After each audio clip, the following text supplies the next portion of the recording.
that everyone chose today to be here with us for this annual reading.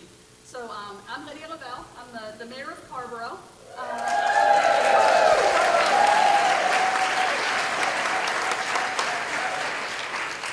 And this is actually our fifth annual reading of Frederick Douglass's The Meeting of the 4th of July for the Negro. We started doing it the first year I was mayor, and it's gotten better ever since.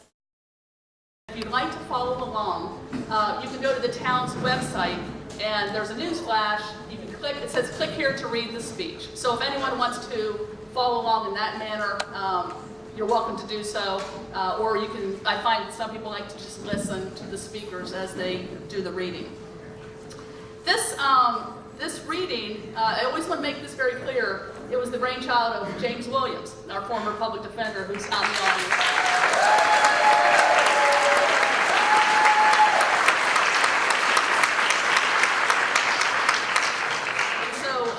It was his idea, and he tells me what to do, and we do it. So it's fabulous. And this year also is the 200th anniversary of what we think is the birth of Frederick Douglass. And so we've had actually several events in our community in Orange County this past year, and this is perhaps a culmination of those.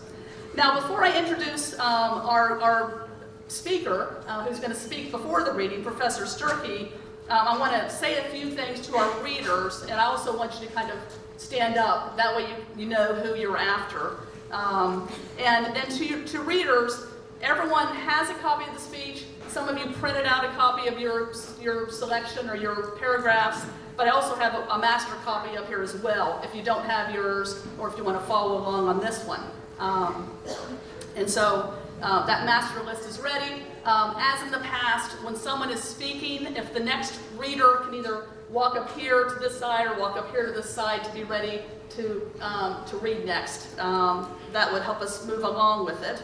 And so now I want to introduce our speakers and what paragraphs they're going to be reading, just to make sure everyone is aware of this, so we don't have any confusion. And because not everyone reads the exact same number of paragraphs. So as I say your name, I'd like you to just stand up so people can see who you are, but also so then the next reader can see. Our first reader, Quentin Harper, is going to do paragraphs 1 through 3. Our second reader, Aaron Keck, 4 through 6. Our next reader is Pilar Rocha Goldberg, reading 7 through 9. Next we have Senator Fouché, Valerie Fouché, reading 10 through 12. Next we have Maria Russell, reading 13 and 14. Next we have Minister Robert Campbell, reading 15 through 17. Next we have Eric Powell, reading 18 through 20.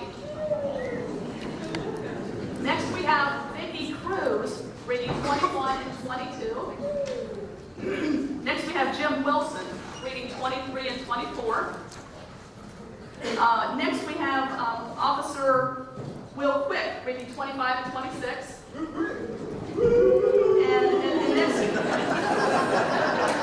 next we have relief driver Hugh Miles. He's reading 27 and 28. Then we have James Williams reading 29 through 31.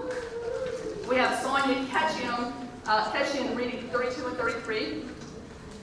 Lee Wilson, reading 34 through 35. 36 and 37, we have Mariam Thompson, reading. 38 and 39, we have Krista Meyer, reading. 40 and 41, we have Braxton Fouché, reading. 42 and 43, we have Fred Hall, reading. 44 through 45, we have Nancy Dufter, reading. 46 through 48, we have Deb Stroman reading. 49 through 51, we have Herb Joyner reading.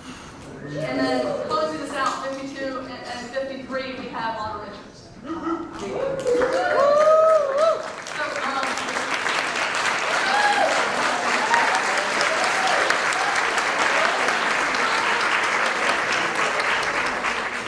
Now, as in the past, we have a lot of folks who like to read every year. We have a lot of new folks that read every year.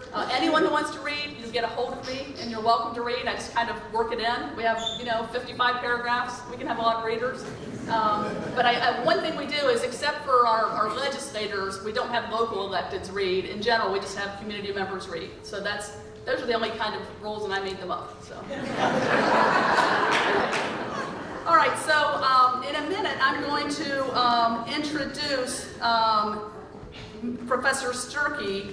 After Professor Sturkey makes his remarks, then we'll have our first reader come up, Quentin Harper, and at that time also, we're just going to start a little PowerPoint of just photos of Frederick Douglass so that we can just see his picture while we're kind of listening to the speech, okay? But we'll start that after Professor Sturkey makes his remarks and as the community reading begins. So we'll do the reading. At the end, then we'll have James Williams will come up and close us out with some remarks. All right. So it's my pleasure, really, to introduce UNC Chapel Hill Assistant Professor William Sturkey. He's an historian of modern American, African American, and Southern history, with a particular focus on race in the American South, working class African American communities, the civil rights movement, and the relationship between racial minorities in state and federal governments. And so it's really my honor to introduce him to come up here and give us some opening remarks.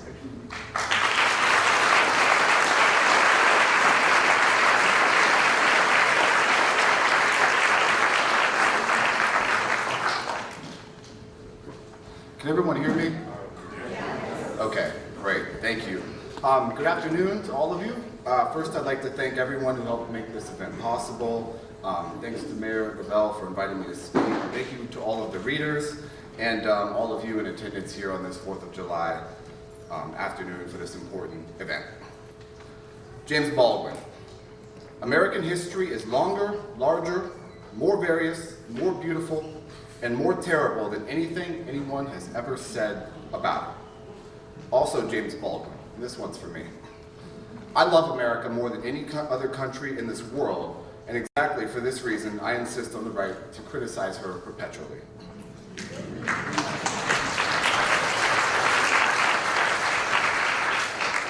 Thank you, James Baldwin from 1963.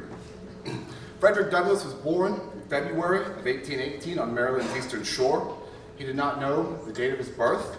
Many enslaved people did not know the date of their birth, but he later chose February 14th, so please think of him on Valentine's Day as well.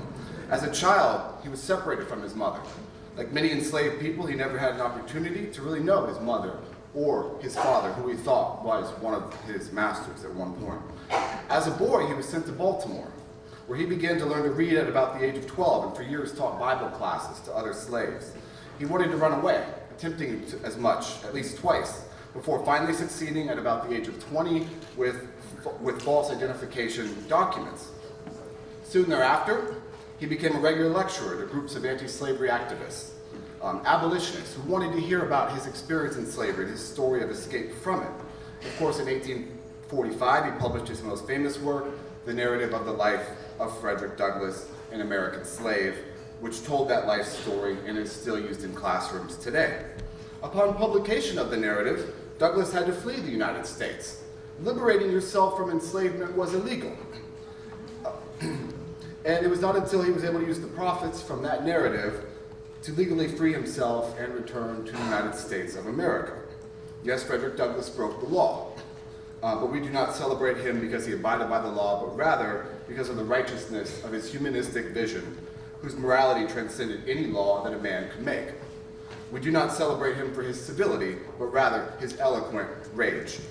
For the rest of the 1840s and 1850s, Douglass served as a major figure in the abolitionist movement, writing, publishing, and delivering anti-slavery talks across the North. In 1852, Douglass delivered one of his most famous addresses, commonly known as "What to the Slave is the 4th of July," in Rochester, New York. So of course you'll hear portions of that speech in just a minute, so I'm not going to get too far into the details, but I wanted to focus more on its meaning and about the ways that we celebrate and honor American history in this country and in this region. The basic premise of the speech is pretty simple. It is a great contradiction for America to celebrate political independence and freedom when nearly 4 million of its citizens, a little more than 12% of the population, were enslaved. That is actually an historical contradiction that we in this room see every single day, and I certainly saw on my way over here from Chapel Hill today. Look at the license plates. The two most common North Carolina plates say either first in flight or first in freedom. I can assure you that no slave living in North Carolina believed that North Carolina was first in freedom. Slavery was essential to North Carolina and to this region. In 1860, there were approximately 330,000 enslaved black people in North Carolina, roughly 1/3 of the entire population of the state. About 28% of North Carolina families owned slaves. But you did not need to necessarily own a slave to benefit from slavery. You did not need to be an owner to be a master. It was common to rent slaves. At the University of North Carolina, for example, you could rent an enslaved person by the semester. It's right there in the registrar. Tuition, servant hire, and room and board, the three things that you paid for as a student. And of course, slavery undergirded the growth of the university and of the region. Many of us who work at the university and live in this region are beneficiaries of the institution built by slaves and slave owners. That does not mean it's our fault, but that is a plain and simple historical truth. North Carolina certainly was not first in freedom. Dr. Martin Luther King Jr. once said, "The arc of the moral universe is long, but it bends towards justice." As an historian, I wish I could stand up here and tell you that we as a nation, as a region, as a state, as a community, as a city, that we honor those who fought for that justice, for that freedom, and the unalienable rights of life, liberty, and the pursuit of happiness. I wish I could tell you that those are the people and values we consistently honor and commemorate. But I cannot tell you that. We are here to honor Frederick Douglass, a man who pursued that justice throughout his entire life. But in other times, on other days, and in other ways, we so often choose to honor and commemorate the people who fought against justice and freedom. We commemorate the enslavers, those who believed that it was their ordained right to take a human life, remove all freedom and possibility from that human life, and to use that human life to build wealth for themselves. And to rip children from their parents, spouses from their loved ones, and separate brothers and sisters, to even use people as gifts to enhance the wealth of one person at the expense of the entire life of another. Julian Carr, for whom this town is named, came from a family of such enslavers. He was an industrialist who made a great fortune after the Civil War. But make no mistake about it, the roots of his family fortune originate in the enslavement of other human beings. In June of 1860, his family owned the following: a 40-year-old woman, a 26-year-old man, a 20-year-old woman, a 12-year-old boy, a 10-year-old boy, an 8-year-old boy, a 7-year-old girl, a 2-year-old boy, and a 3-month-old girl. Three of the people I listed, including the 3-month-old girl, were mulattoes. Some of you know what that means to have a mixed-race 3-month-old slave in 1860. Julian Carr was an unrepentant advocate of slavery and white supremacy who fought to maintain his family's ability to enslave other human beings, and later in life insisted on slavery's morality. Over 30 years later, he told a black audience this, and I quote, "The Southern slave was a friend who merited and received the confidence and respect of the white owners." Of course, the name of this town is not the only nearby entity that commemorates families of enslavers. If you are going to the fireworks tonight at Keenan Memorial Stadium, then you will sit in a stadium also named for a family of enslavers, a family whose wealth expanded in the 20th century, but originated in plantation-based slavery. I would read for you a similar list of people that they owned, but it would take me all afternoon to do so. I regret that I cannot tell you more details about all of the names of these people. I wish I could, but in the census they didn't always get to have names. We don't know many of their names, just like Frederick Douglass did not know his birthday. What's in a name? I don't know. We could have a long discussion about that. That's up to you. What's in a name of a town? What does it matter to remember a person? But I think that we can all agree that we all at least deserve one. And I find it maddening that the names that we celebrate and honor the most are those who also inflicted the most harm over the people whose names we will never know. If anyone here has been concerned about historical erasure in recent months, let me assure you that plenty of people have already been erased.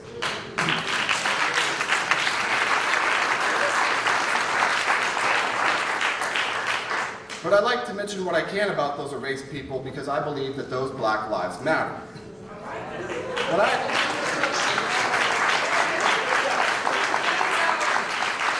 I speak of is often called hard history.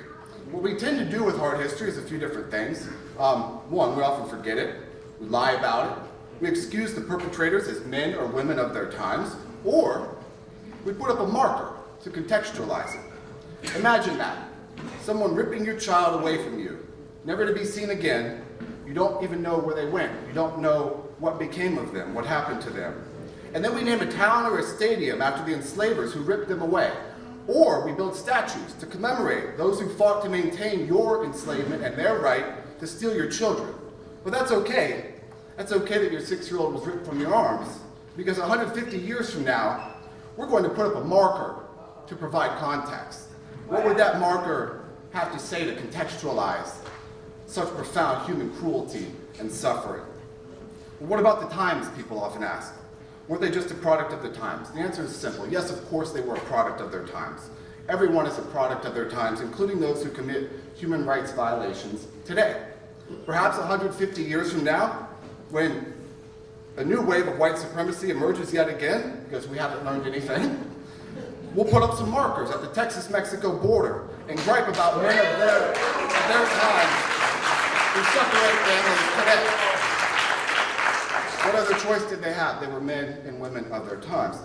Imagine if we applied this logic to every figure in history. Imagine if we applied it to all the monsters in history. Take any monster in history. Imagine, literally, any single one and apply that logic. They were all products of their times. But let us remember that people make decisions. People and events occur within historical context, but the basic elements of our humanity are eternal. And let me remind you of something else. Frederick Douglass was also a man of his times.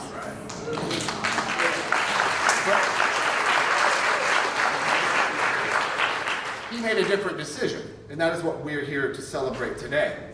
He had the radical vision to imagine a world freed from this poison of racial justice.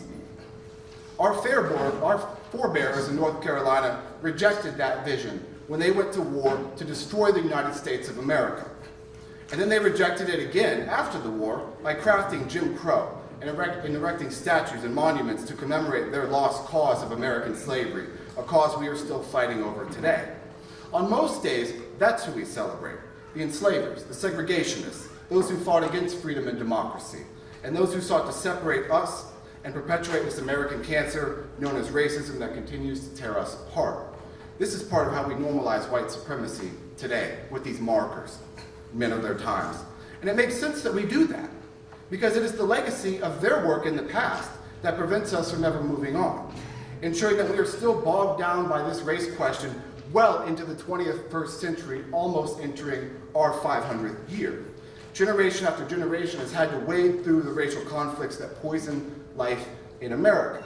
And as it looks now, that's the legacy we'll hand down to our children and our children's children and our children's children's children.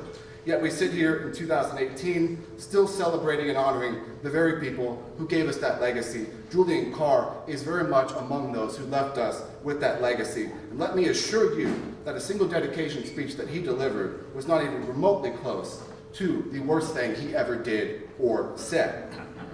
But the good news is that there are people at every turn who have the audacity to imagine a nation free from this poison. There are people who believe that we don't always have to be bound to the transgressions and crimes against humanity committed by those who lived in this place before us. That we can truthfully recognize and reconcile our past in order to free ourselves from those scars of history to leave a better world and a more peaceful place for our children. I know that because I'm one of these people. In fact, that's why I became a historian. As a historian, I think that we can and should learn from and celebrate our past. But I also believe that we owe far more to the future. That is what is so powerful about honoring Douglass today.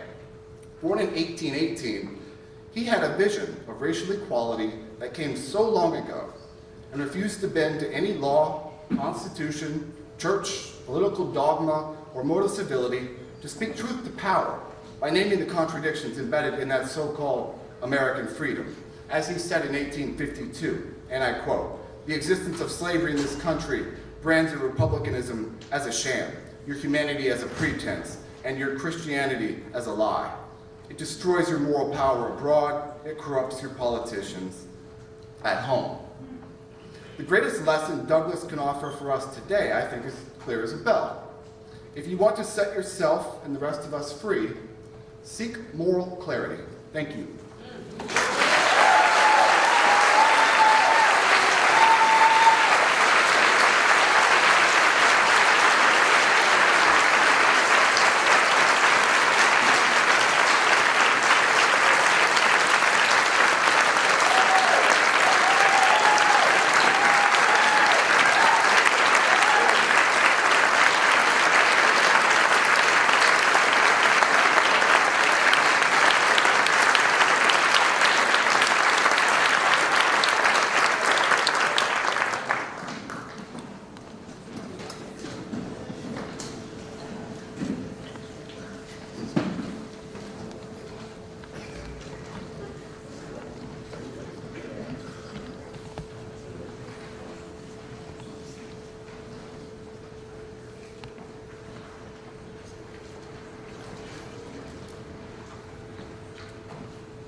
Mr. President, friends, and fellow citizens,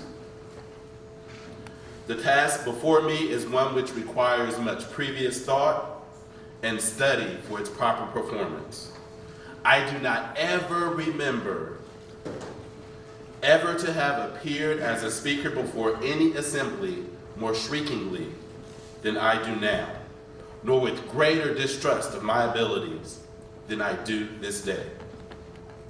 The papers, the placards, they say that I am to deliver the 4th of July oration. The fact is, ladies and gentlemen, the distance between this plantation and this platform from which I escaped is considerable, and the difficulties to be overcome in getting from the latter to the former are by no means slight. That I am here today, to me, is a matter of astonishment as well as gratitude.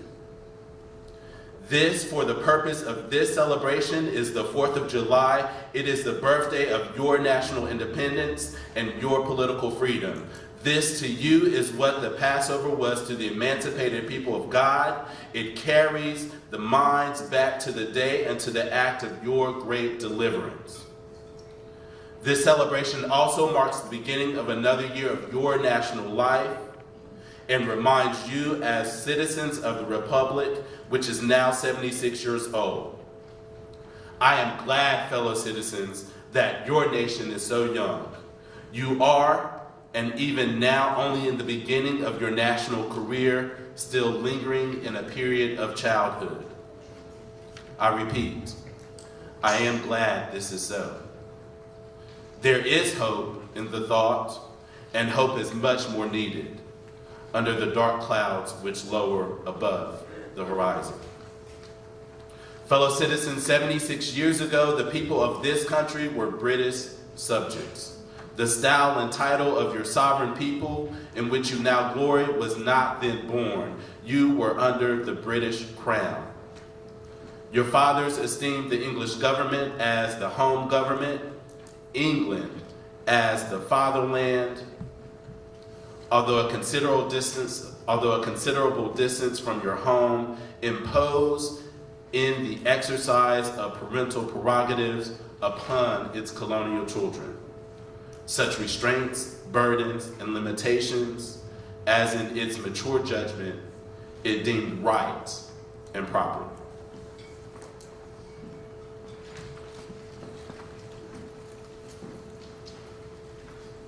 But your fathers, who had not adopted the idea of the infallibility of government and the absolute character of its acts, presumed to differ from the home government in respect to the wisdom and the justice of some of those burdens and restraints.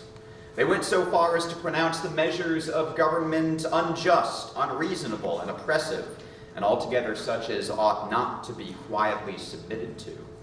I scarcely need say, fellow citizens, that my opinion of those measures fully accords with that of your fathers.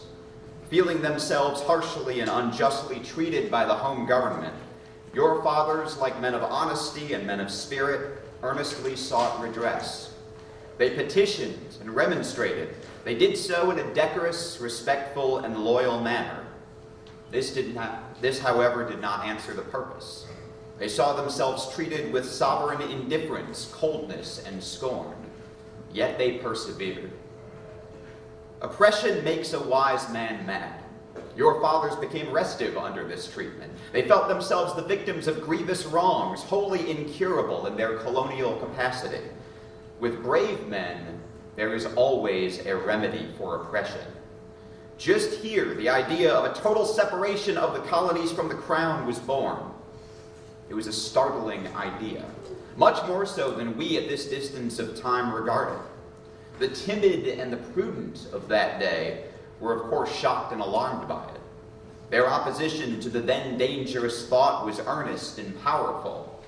But amid all their terror and affrighted vociferations about it, the alarming and revolutionary idea moved on, and the country with it. On the 2nd of July, 1776, the old Continental Congress, to the dismay of the lovers of ease and the worshippers of property, clothed that dreadful idea with all the authority of national sanction. They did so in the form of a resolution. We seldom hit upon resolutions drawn up in our day whose transparency is at all equaled, resolved that these united colonies are and of right ought to be free and independent states, that they are absolved from all allegiance to the British crown.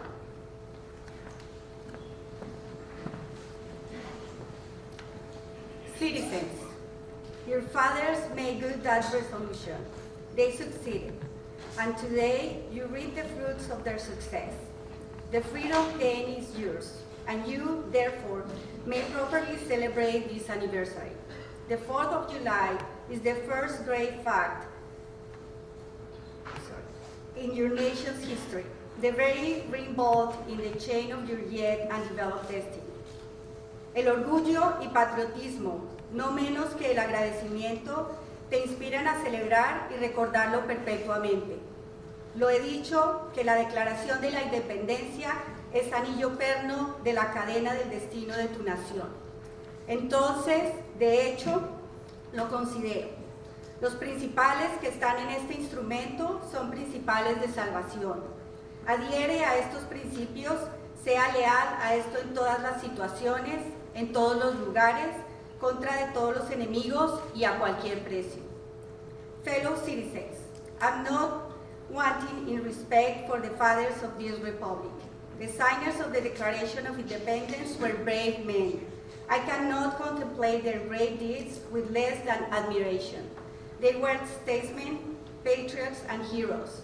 And for the good they did and the principles they contended for, I will unite you with honor their memory.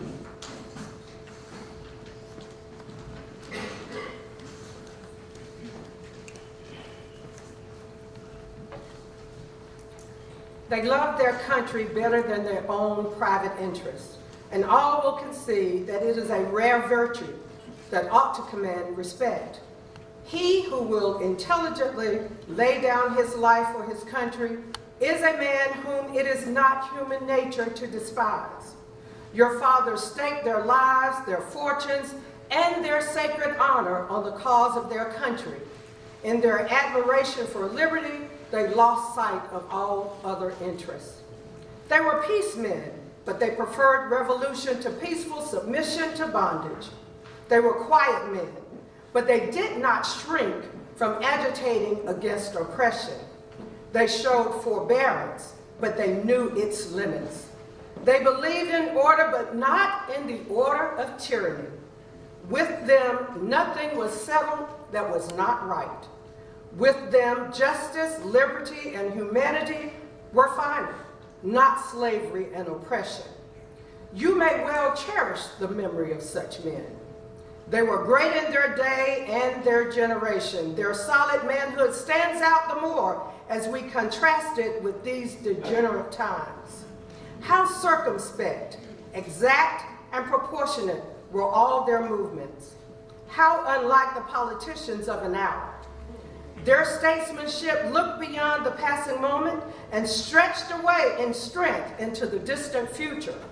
Mark them, fully appreciating the hardship to be encountered, firmly believing in the right of their cause, wisely measuring the terrible odds against them. Your fathers, the fathers of this republic, laid the cornerstone of the national superstructure, which has risen and still rises in grandeur around you.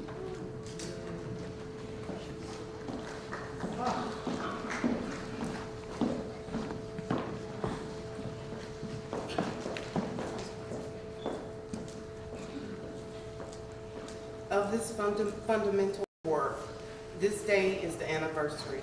Our eyes are met with demonstrations of joyous enthusiasm.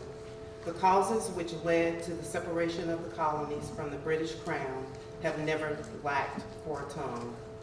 They have all been taught in your common schools, narrated at your firesides, unfolded from your pulpits, and thundered from your legislative halls, and are as familiar to your household work as words. They form the staple of your national poetry and eloquence. I leave, therefore, the great deeds of your fathers to others. My business, if I have any here today, is with the present. The accepted time with God and his cause is the ever-living now. We have to do with the past only as we can make it useful to the present and to the future. Now is the time, the important time. Your fathers have lived, died, and have done their work, and have done much of it well. You live and must die, and you must do your work. You have no right to enjoy a child's share in the labor of your fathers, unless your children are to be blessed by your labors. You have no right to wear out and waste the hard-earned fame of your fathers to cover your indolence.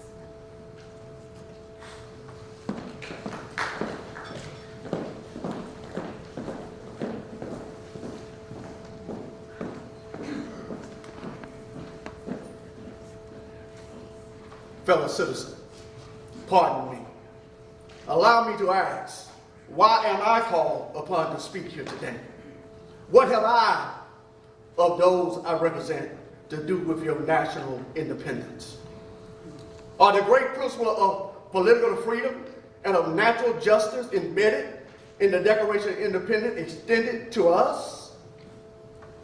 And am I therefore called upon to bring our humble offering to the national altar and to confess the benefits and express devout gratitude for the blessing resulting from your independence to us? Would to God, both for your sake and ours, that an affirmative answer could be truly returned to these questions. Then would my task be light and my burden be easy and delightful? But such is not the state of the case. I say it with a sad sense of disparity between us.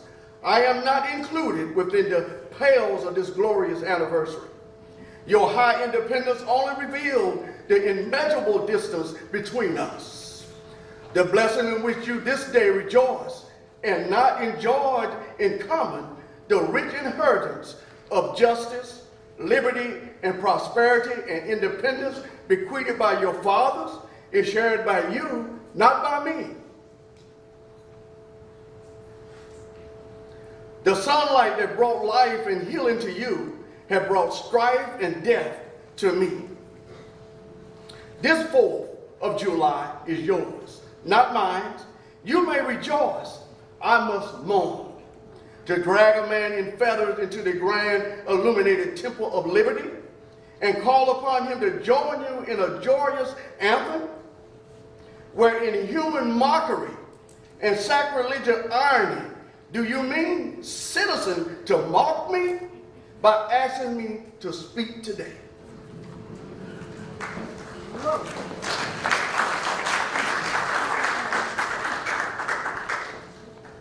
Fellow citizens, above your national tumultuous joy, I hear the mournful wail of millions, whose chains, heavy and grievous yesterday, are today rendered more intolerable by the jubilee shouts that reach them.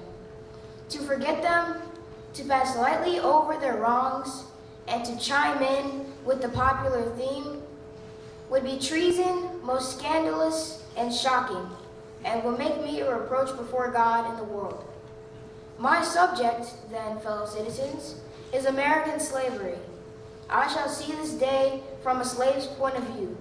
Standing here, identified with the American bondman, making his wrongs mine, I do not hesitate to declare with all my soul that the character and conduct of this nation never looked blacker to me than on this 4th of July. Whether we turn to the declarations of the past or to the professions of the present, the conduct of the nation seems equally hideous and revolting. America is false to the past, false to the present, and solemnly blinds herself to be false to the future. Standing with God and the crushed and bleeding slave on this occasion, I will, in the name of humanity, which is outraged, in the name of liberty, which is fettered, in the name of the Constitution and the Bible, which are disregarded and trampled upon, dare to call in question and to denounce with all the emphasis I can command everything that serves to perpetuate slavery, the great sin and shame of America. I will not equivocate, I will not excuse, I will use the severest language I can command, and yet not one word shall escape me that any man whose judgment is not blinded by prejudice, or who is not at heart a slaveholder, shall not confess to be right and just.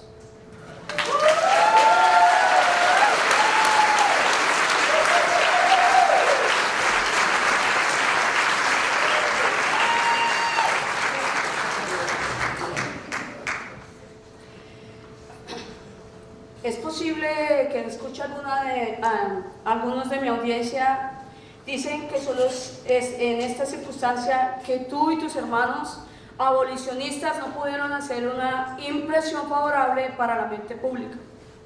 ¿Argumentarías más y denunciarías menos? ¿Convencerías más? ¿Reprenderías menos? Si lo hiciera, tu casa podría suceder. Pero admito que donde todo es simple, no hay nada que discutir. ¿Qué sección del credo de antiesclavitistas querrías que yo sostengo? ¿De qué parte del sujeto necesita la gente de este país más información? Must I undertake to prove that slave is a man? That slaveholders themselves acknowledge in attainment of laws for their government?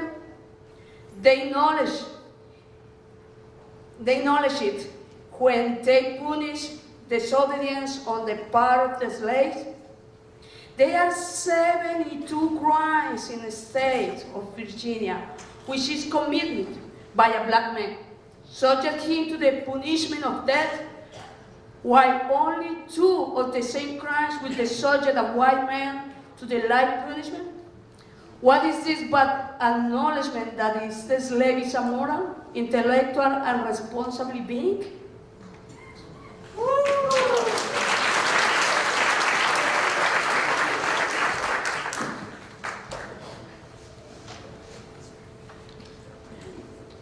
Southern statute books are covered with enactments forbidding, under severe fines and penalties, the teaching of the slave to read or to write. When you can point to any such laws, in reference to the beasts of the field, then I may consent to argue the manhood of the slave.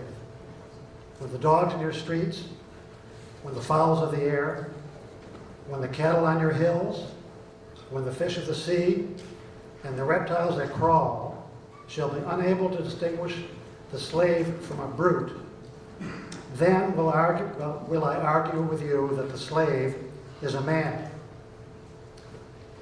Is it not astonishing that while we are plowing, planting, and reaping, using all kinds of mechanical tools, erecting houses, constructing bridges, building ships, working in metals of brass, iron, copper, silver, and gold, that while we are reading, writing, and ciphering, acting as clerks, merchants, and secretaries, having among us lawyers, doctors, ministers, poets, authors, editors, orators, and teachers, that while we are engaged in all manner of enterprises common to other men, digging gold in California, capturing the whale in the Pacific, feeding sheep and cattle on the hillside, living, moving, acting, thinking, planning, living in families as husbands, wives, and children, and above all, confessing and worshiping the Christian's God, and looking hopefully for life and immortality beyond the grave, we are called upon to prove that we are men.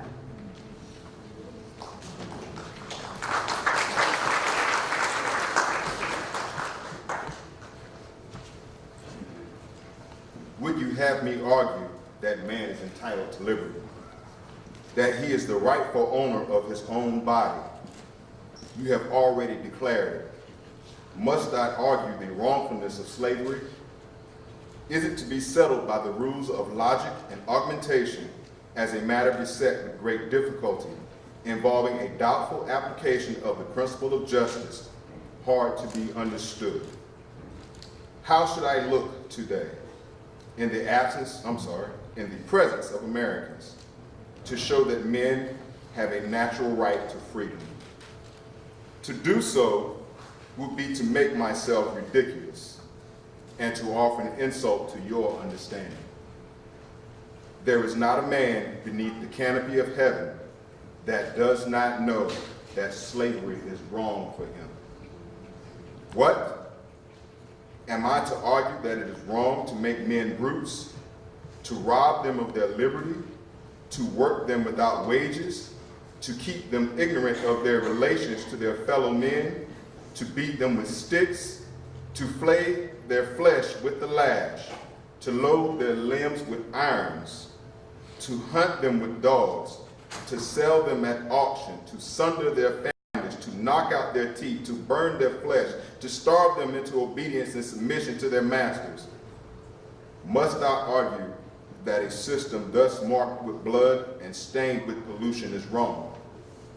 No, I will not.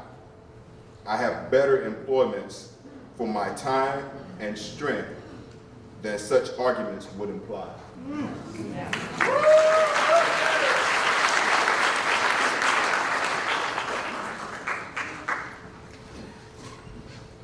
What then remains to be argued? Is it that blasphemy is not divine, that God did not establish it, that our doctrines of divinity are mistaken? There is blasphemy in thought, that which is inhuman cannot be divine. Who can reason on such proposition? I cannot. The time for such argument is past. At a time like this, scorching irony, not convincing argument, is needed. Oh, I had the ability, and could I reach the nation's ear, I would today pour out a fiery stream of biting ridicule, blasting reproach, withering sarcasm, and scorn rebuke. For it is not the light that is needed, but fire. It is not the gentle shower, but thunder. We need the storm, the whirlwind, and the earthquake. The feeling of the nation must be quickened. The conscience of the nation must be roused. The propriety of the nation must be startled. The hypocrisy of the nation must be exposed. and its crime against God and man must be proclaimed and denounced.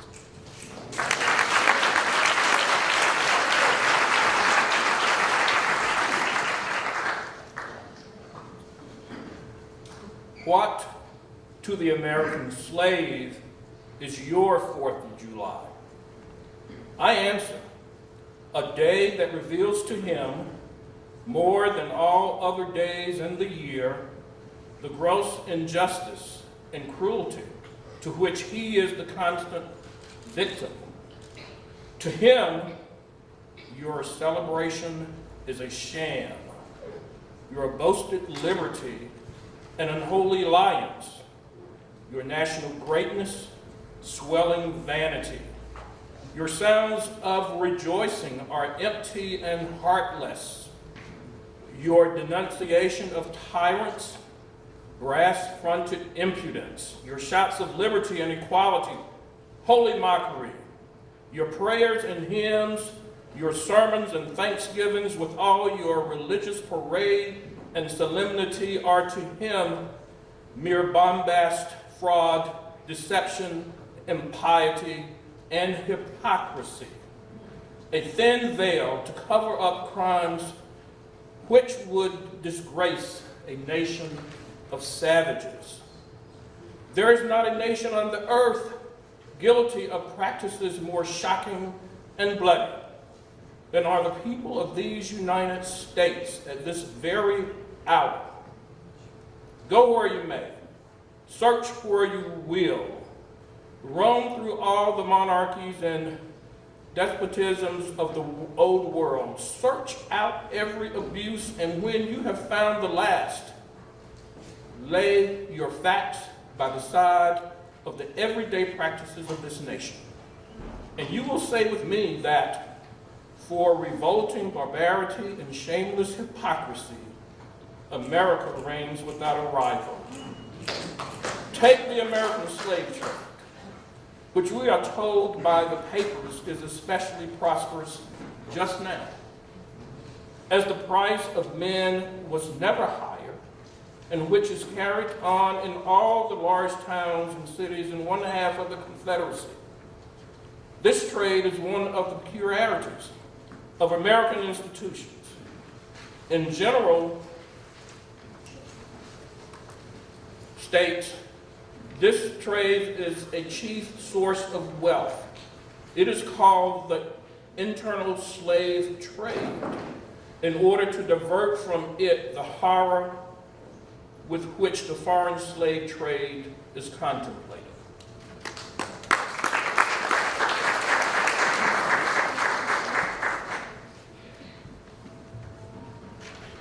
The foreign slave trade has long since been denounced by this government as piracy, as an execrable traffic. To arrest it, this nation keeps a squadron at immense cost on the coast of Africa. Everywhere in this country, it is safe to speak of this foreign slave trade as a most inhuman traffic, opposed alike to the laws of God and of man.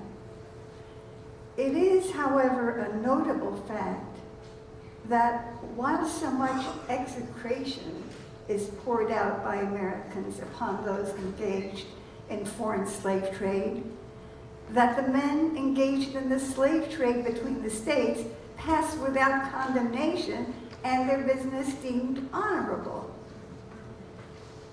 Behold the practical operation of this internal slave trade, the American slave trade, sustained by American politics and American religion. Here you will see men and women reared like swine for the market. You know what is a swine drover? I will show you a man drover. They inhabit all the southern states. They perambulate the country and crowd the highways of the nation with droves of human stock. You will see one of these human flesh jobbers armed with pistol, whip, and bowie knife driving a company of 100 men, women, and children from the Potomac to the slave market in New Orleans. These wretched people are to be sold singly or in lots to suit purchasers. They are food for the cotton field and the deadly sugar mill.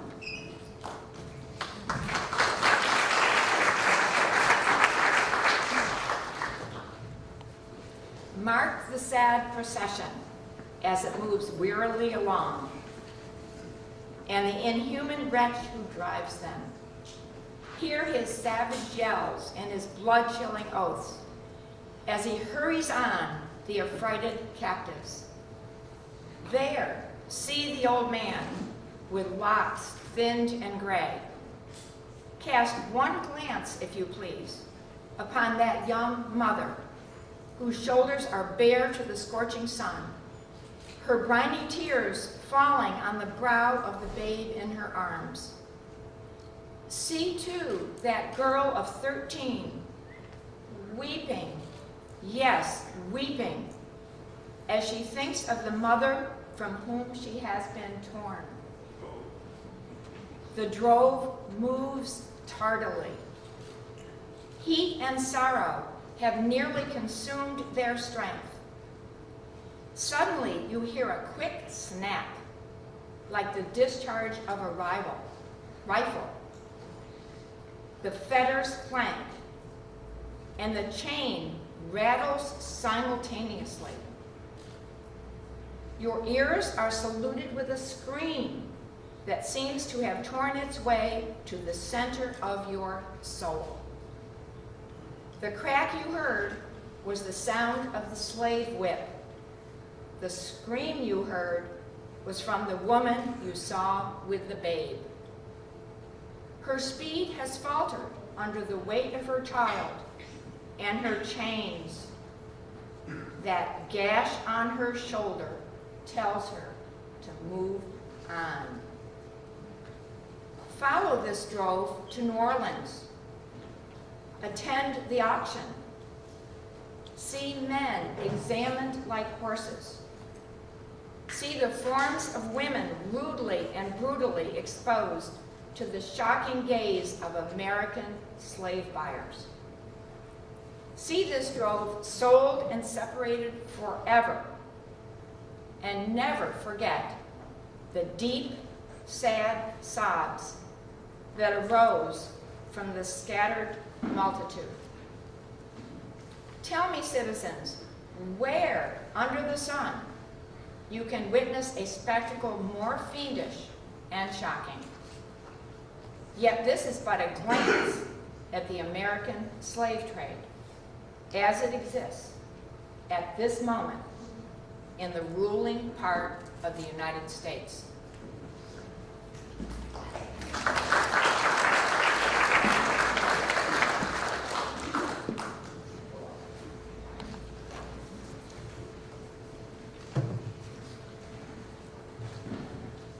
I was born amidst such sights and scenes. To me, the American slave trade is a terrible reality. The fleshmongers gather up their victims by dozens and drive them chained to the next General Depot in Baltimore. When a sufficient number has been collected here, a ship is chartered for the purpose of conveying the forlorn crew to Mobile or New Orleans. From the slave prison to the ship, they are usually driven in the darkness of night. In the deep, dark stillness of midnight, I have often been aroused by the dead, heavy footsteps and piteous cries of the chained gangs that passed our door. Fellow citizens, this murderous traffic is today an active operation in this boasted republic. In the solitude of my spirit, I see clouds of dust raised on the highways of the South. I see the bleeding footsteps. I hear the doleful wail of fettered humanity on the way to the slave markets, where the victims are to be sold like horses, sheep, and swine, knocked off to the highest bidder. There I see the tenderest ties ruthlessly broken to gratify the lust, caprice, and rapacity of the buyers and sellers of men. My soul sickens at the sight.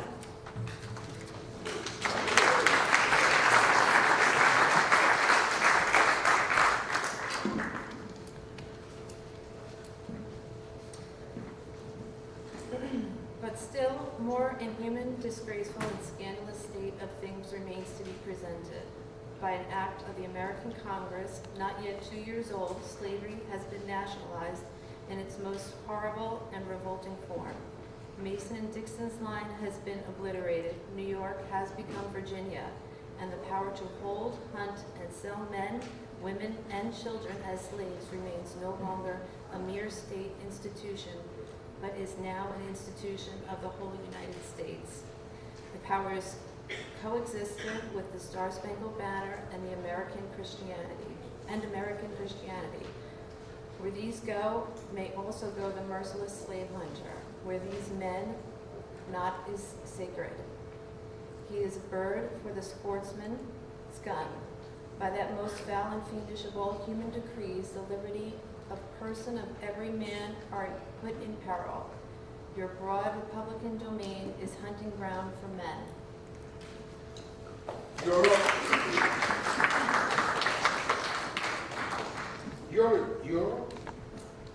lawmakers have commanded that these good citizens engage in this hellish sport. Your president, your Secretary of State enforcer, as a duty you own to your freedom, and to your glorious country, and to your God, that you do this accusing thing. Not fewer than 40 Americans within the past 2 years have been hunted down without a moment's warning, hurried away in chains, and consigned to slavery and excruciating torture. Some of these have had wives, children, depended on them for bread. But for this, no account is made. The right of the hunter of this prey stands superior to the right of marriage, and to the right of this republic, and to the right of God indeed. For black men, these are neither law, nor justice, humanity, nor religion. The slave law made no mercy to them a crime, and a bribe the judge who tried them, and the American judge who $10,000 for every slave victim he co-signs to slavery, and 5 for them he failed to do so. The oath of innocent 2 civilians is sufficient under this hell of black enslavement to send the most pointed and exemplified black men into the remorse jaws of slavery. His own testimony is nothing. He can bring no witness for himself. The minister of American justice is bound by the law to hear but one side, and that side is the side of the oppressor.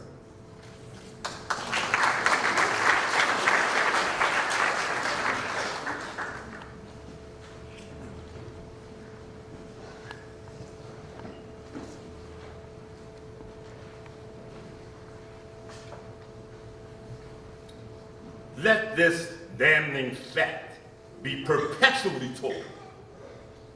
Let it be thundered around the world that in tyrant killing, king hating, people loving, democratic Christian America, the seats of justice are filled with judges who hold their offices under an open and palpable bribe and are bound in deciding in the case of a man's liberty to hear only his accusers. In glaring violation of justice in shameless disregard of the forms of administering law, in cunning arrangement to entrap the defenseless, and in diabolical intent. This fugitive slave law stands alone in the annals of tyrannical legislation.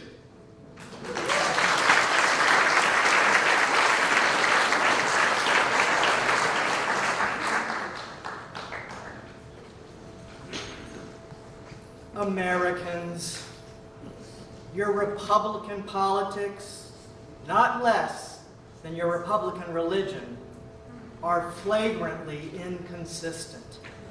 You boast of your love of liberty, your superior civilization, and your pure Christianity, while the whole political power of the nation is solemnly pledged to support and perpetuate the enslavement of 3 million of your countrymen. You hurl your anathemas at the crowned-headed tyrants of Russia and Austria, and pride yourselves on your democratic institutions, while you yourselves consent to be the mere tools and bodyguards of the tyrants of Virginia and Carolina.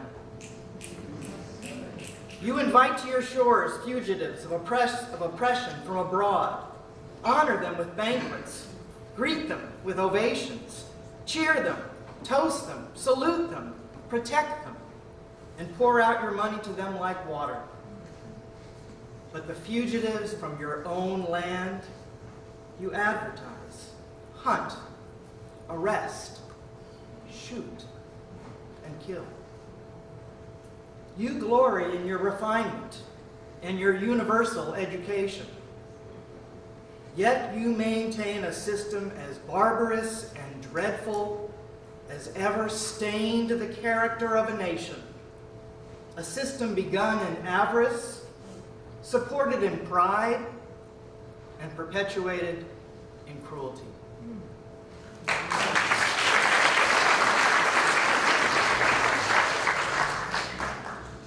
You shed tears over fallen Hungary and make the sad story of her wrongs the theme of your poets, statesmen, and orators, till your gallant sons are ready to fly to arms to vindicate her cause against the oppressor.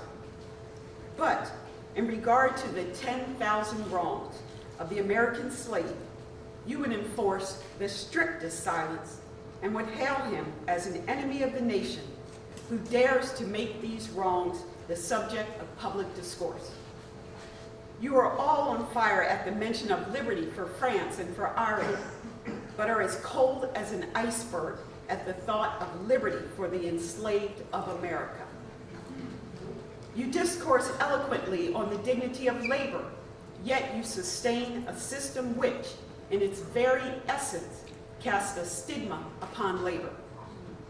You can bare your bosom to the storm of British artillery to throw off a 3-penny tax on tea, and yet wring the last hard-earned farthing from the grasp of the black laborers of your country. You profess to believe that of one blood, God made all nations of men to dwell on the face of all the earth, and hath commanded all men everywhere to love one another. Yet you notoriously hate and glory in your hatred all men whose skins are not colored like your own. You declare before the world and are understood by the world to declare that you hold these truths to be self-evident, that all men are created equal and are endowed by their Creator with certain inalienable rights, and that among these are life, liberty, and the pursuit of happiness. And yet, you hold securely in a bondage which, according to your own Thomas Jefferson, is worse than ages of that which your fathers rose in rebellion to oppose. A 7th part of the inhabitants of your country.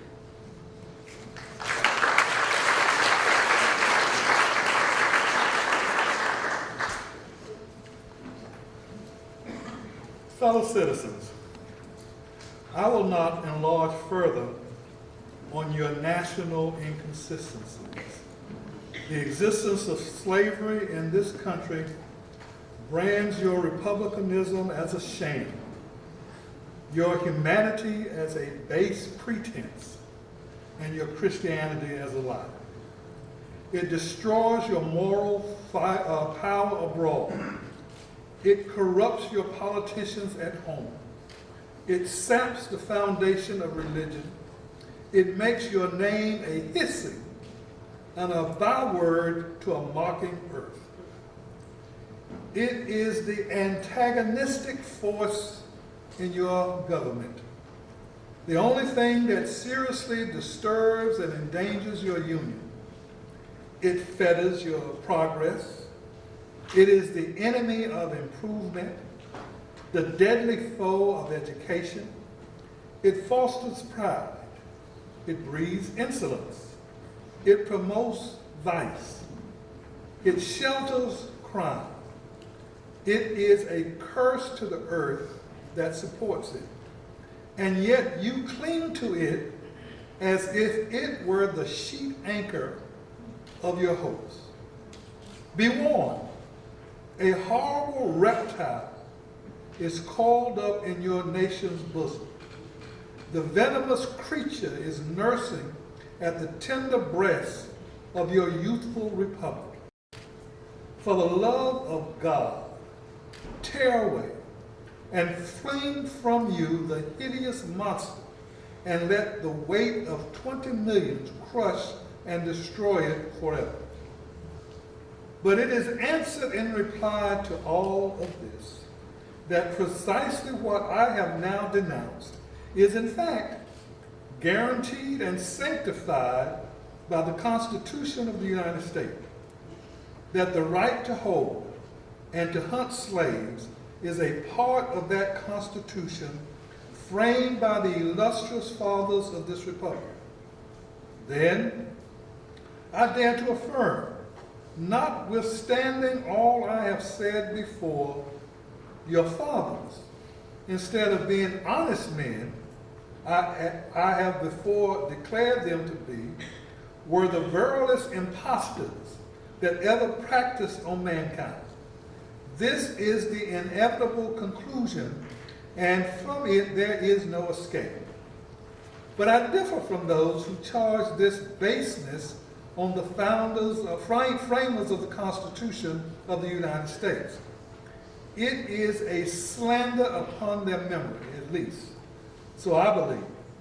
And others have, as I think, fully and clearly vindicated the Constitution from any design to support slavery for an hour.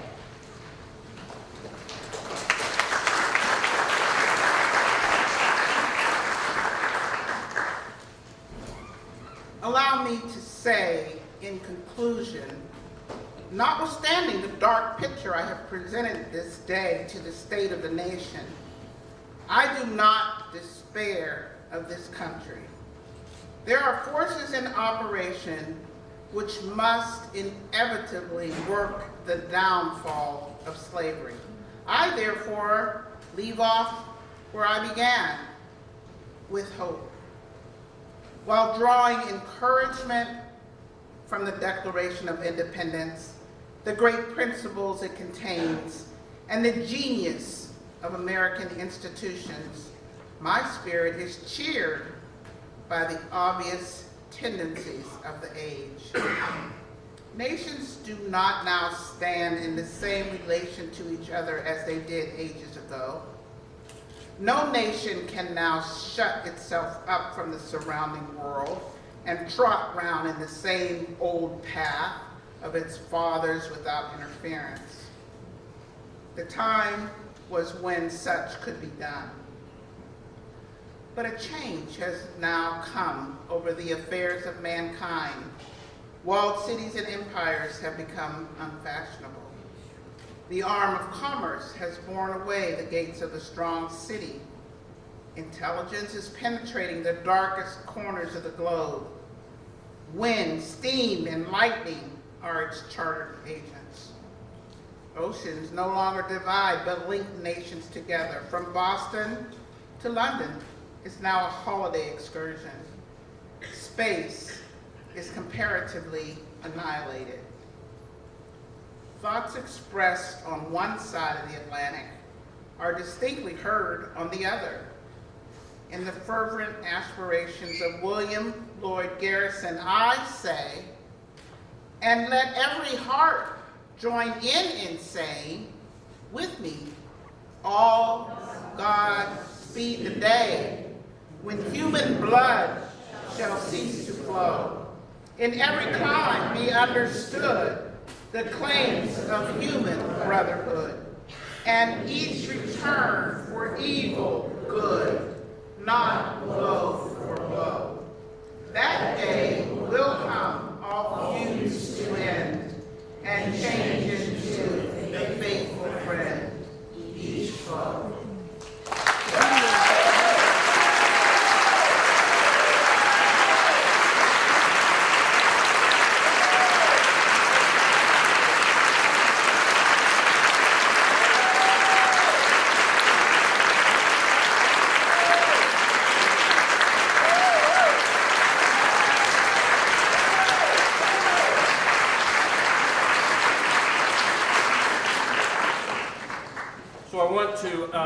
I am James Williams, and I want to thank our opening speaker, Professor Starkey. I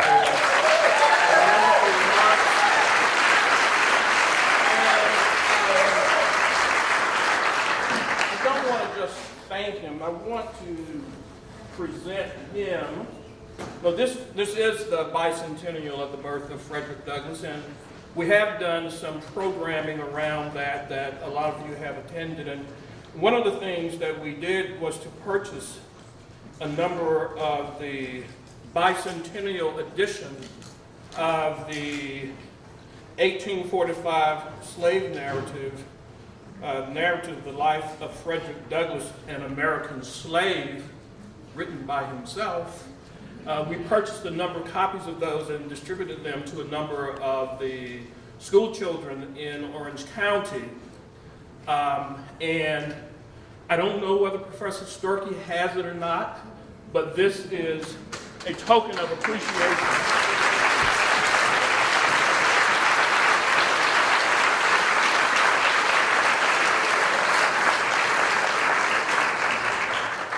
And the mayor mentioned, and I think some of the promoting announced that this is the 5-year anniversary of the reading of this powerful and enlightening and relevant speech here in Carrboro.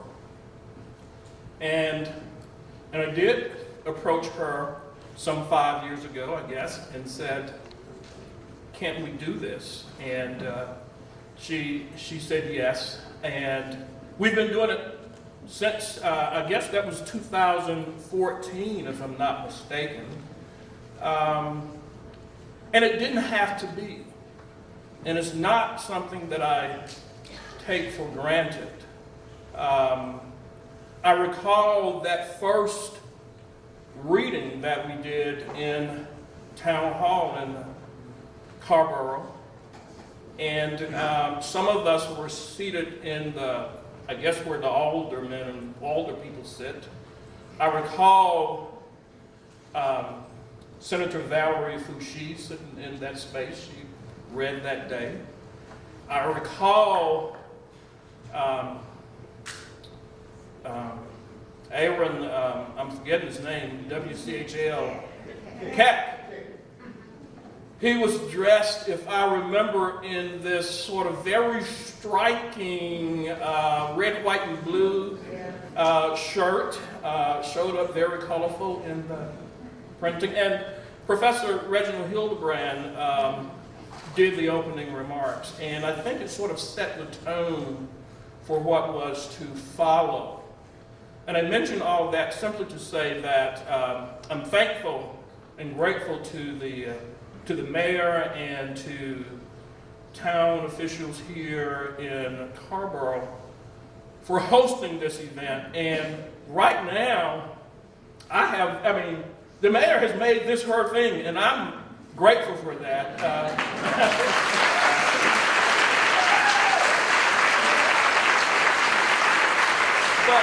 But I do have a token of appreciation for her. Several months ago, and it actually was my second visit to the African American History Museum in Washington, D.C., and I purchased, I wasn't going to buy anything, but I was looking around and saw something that struck my fancy. So I was in the gift store, and I saw this tube, and then it says, "What to the slave is the 4th of July?" And I saw that it was the speech of Frederick Douglass. Now, my intent, this was mine. I mean, I wasn't thinking about the mayor when I bought this, but as I was about to leave today, I thought that it would be a good token of my appreciation.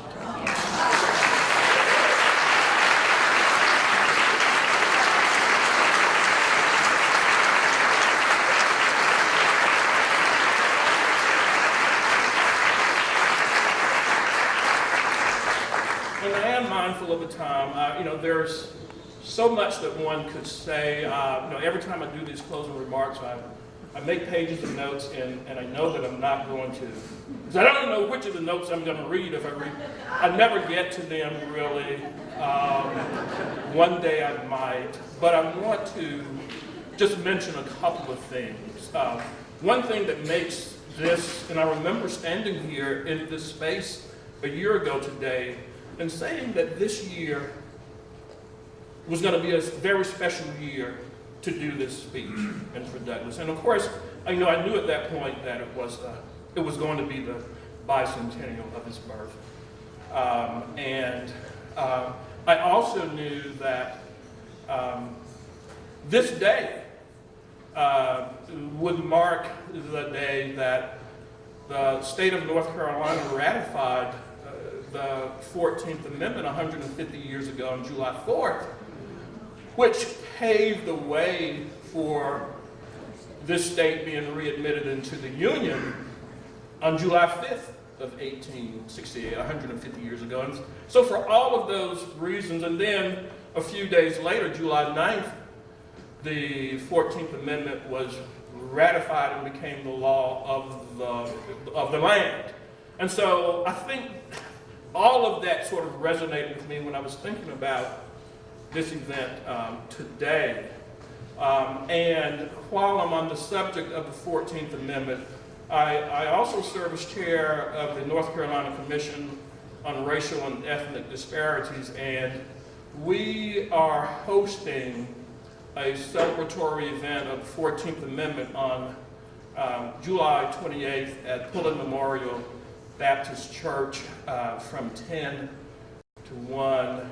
I hope you all can come out. Some of the participants in the event today are going to be panelists, including Professor Sturkey, Irv Joyner, and maybe somebody else. But I know certainly those two are going to be panelists.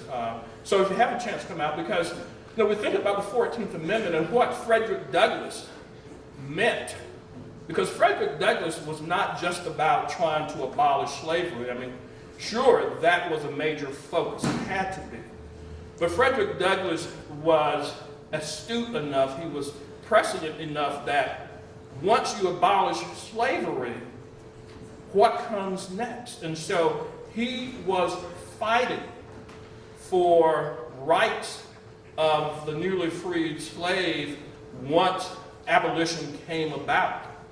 So you had he and so many others that, and it didn't just start after the Civil War. The thing that a lot of us don't realize is that it was black people prior to the abolition of slavery, black freed people fighting for citizenship rights that really paved the way for birthright citizenship that ended up in the 14th Amendment of the Constitution through litigation and other acts. And Frederick Douglass was a part of that effort, trying to see that it didn't just end with the abolition of slavery. And what he didn't want to see was people just left to the control of their former owners. And so he knew that something like the 14th Amendment was critical. But he also knew that that wasn't enough. And so he said, and we think about the thing that is so profound about Frederick Douglass is that this speech obviously is profound and deep and something that is so resonant today. The slave narrative, obviously, but he's got hundreds of other works that have so many critical gems that sort of kind of help enlighten where we are today and where we might need to be trying to go. And I mentioned his precedents, and I'm always struck by that. And in 1869, 151 years ago, the 13th Amendment had been ratified, was law. By this time, the 14th Amendment had been ratified and was law. The 15th Amendment had passed Congress. And there was a sense of maybe euphoria that somehow, the nation had licked the problem of slavery. We could move on. Frederick Douglass, though, had a different perspective. He basically said, hold up, wait a minute. And at a speech that he gave before, I think they said it was one of the last meetings of the American Anti-Slavery Society, he basically said,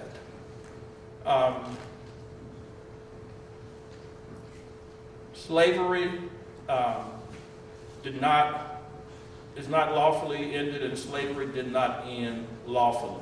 And basically what he was saying is that the underpinnings of slavery was still in place because this country had not dealt with, and I would say still has not dealt with, this narrative of racial difference that supported slavery. And so that's why he was cautioning that there was still a lot of work to do, and we can't start applauding because we have these amendments in place. And that work is the work that still, a lot of that work that still remains to be done. We are all called upon to do that work. Frederick Douglass didn't just write and talk. Frederick Douglass had a plan of action. He was a man of action. Agitation, education, mobilization, organization. He was part of a movement to change things. And if there's one thing that I'll leave you with today, is that be a part of a movement to make this country live up to what is promised on paper, to make it a reality. There are so many things that we all can do. If we don't, because as Dr. King said, this thing called justice and equality doesn't come rolling in on the wheels of inevitability. We can see every day a lot of the gains of years and decades and centuries of struggle being unraveled.